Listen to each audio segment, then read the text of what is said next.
You did everything right. You went to school, you burned candles and data. You graduated, maybe even with a second degree. Hey, but now you're stuck. Unfortunately, you're stuck. Your job doesn't pay enough. Your side hustle is barely breathing, and you're wondering, wasn't education supposed to be the escape plan? Well, you were not alone, my friend. Millions of Nigerians in their 20s, 30s, and even 40s are living with the aftershocks of a school system that taught them everything except how not to stay broke.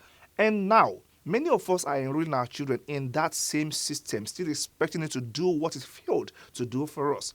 In this video, we dig deep into how Nigeria's education system is quietly scripting generational poverty. Not because you didn't try hard enough, but because the system was never truly designed to produce wealth-creating citizens. Get ready, okay? We are about to challenge everything that you thought you knew about education and success. My name is Ayo Jimmy, the Pocketnomist, simplifying finance for the everyday Nigerian. Please help me grow this channel. Kindly subscribe. So let's do it right now. Let's start with the biggest myth ever sold to Nigerians and probably to anybody that has ever gone to school anywhere in the world.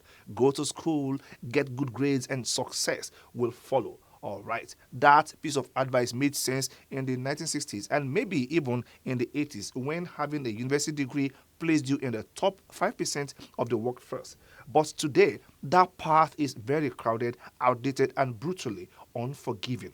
So here is the truth. In an economy like Nigeria's, where over 40% of graduates are underemployed or jobless, the real question isn't how many degrees you have, it's whether your education can translate into value. And sadly, for many, it simply doesn't. The system is not designed for economic liberation, it is actually designed for academic compliance. Take a walk into most Nigerian classrooms today and you'll see students memorizing 1980 economics, okay, outdated business models, and irrelevant history. We are raising children to solve yesterday's problems with tomorrow's hunger, while the world is training children in coding, financial literacy, robotics, and entrepreneurship. Our own students, our own children are still filling notebooks with definitions like commerce is the buying and selling of goods and services. Really? Hey, worse. Vocational training is seen as second class. Artisanship is mocked. Skills are stigmatized. And the result, a flood of paper-carrying youths with no marketable value. Here is the most brutal truth. Education in Nigeria is no longer a path out of poverty. It's actually a debt trap into it. Now, families sell land, take loans, and empty savings to send children to universities, only for them to graduate into joblessness. And what is worse, those same families must now support their educated children for that matter, who now become economic dependents instead of, contributors. We are creating a generation of credentialed liabilities. Oh my goodness, credentialed liabilities. In effect, higher education is producing emotional pride but economic pressure, and that's sad. It's a status symbol but not a financial solution.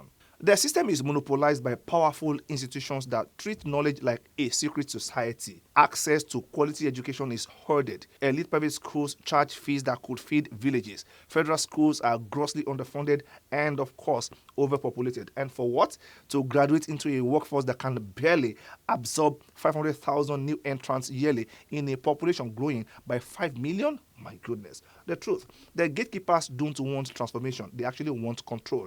A predictable, labor force that won't challenge the economic status quo. So let's break some tables here. Number one, not everyone needs a university degree. Nigeria is overproducing graduates and underproducing producers. Number two, apprenticeship and trade schools build faster wealth than most degrees. That is not hearsay, it's actually called data.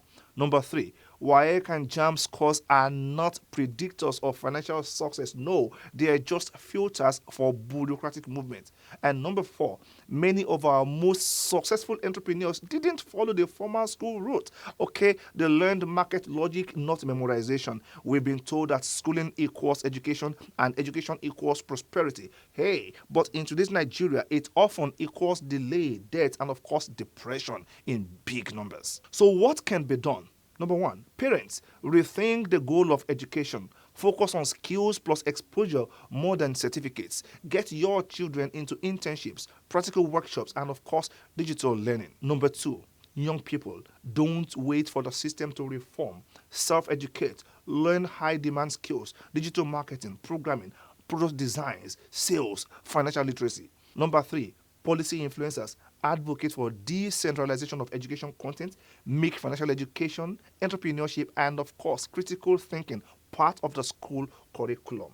And number 4, communities normalize trade schools and skill based learning, build pride around productive knowledge. Here is the truth: you are not undereducated, you are actually miseducated. You've been taught to memorize, not to monetize. You've been trained to confirm, not to create. But it's not too late. The blueprint may have been written in poverty, but the red ink is in your hands. You can rewrite your future with a different kind of education, one that leads to freedom, not frustration. And as the Pocketnomist will keep showing you how. Like, share, subscribe, and tell someone school didn't fail you because you failed. It failed you because it was never designed to free you in the first place. I'll see you next content.